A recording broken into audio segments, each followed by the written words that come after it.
When it's time for you to grab that plunger, do you feel like a plunging superhero? Or maybe, just maybe, it feels more like you're in the midst of doing hazardous waste removal? You might not feel so confident, but hang tight, we're here to help.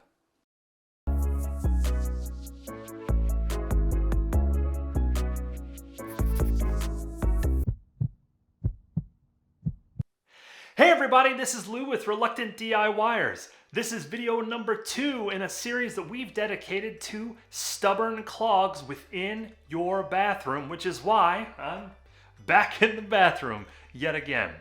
This video will help you understand 3 key tips and tricks that you can use to make the best use of my friend, the plunger. Tip number 1. Look at the shape of your plunger and notice how it will conform to the bottom of your bowl. Make sure that you get a plunger that has a cupped bottom just like this one. You want to make sure that it can conform straight to that hole. Don't get one of those flat bottom plungers. They do not work very well and they make a massive mess. Trust me. After you get the plunger in the toilet, make sure you release all of the air out of the bottom of the plunger. When you plunge, make sure you have enough water in the bowl. If you are afraid to flush for fear that the bowl is going to overflow because of that clog, not a problem. Grab a glass of water or a large glass of water and dump it into the toilet so you have enough water to work with. Slowly move back and forth without releasing the plunger or making a separation from the plunger and the bottom of the toilet. Doing so will allow air to potentially get back in, but it will also create massive waves. But keeping it cupped right up against the bottom of the toilet helps to ensure that the water pressure being pushed in and out, that suction motion with the plunger, does its job to get rid of the clog. Tip number 2, you want to make sure that you do not use any other chemicals before you plunge. As an example, no liquid Drano, no liquid plumber. These tools, or these liquid tools I should say, are not going to work on your toilet. The way that your toilet drain is shaped is not the same as how your sink drain is shaped, your shower drain is shaped. Those liquid tools work fantastically in some of those scenarios, but keep them out of your toilet. The third tip that I want to share with you is what I call the built-in splash guard.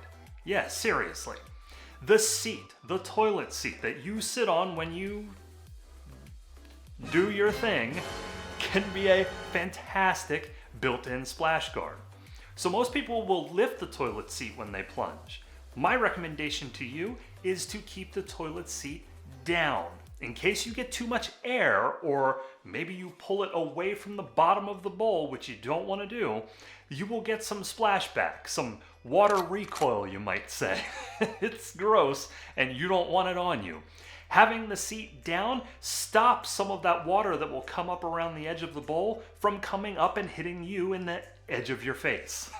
Definitely something to avoid. These are 3 very helpful tips that will help you get that plunge handled without causing a major mess.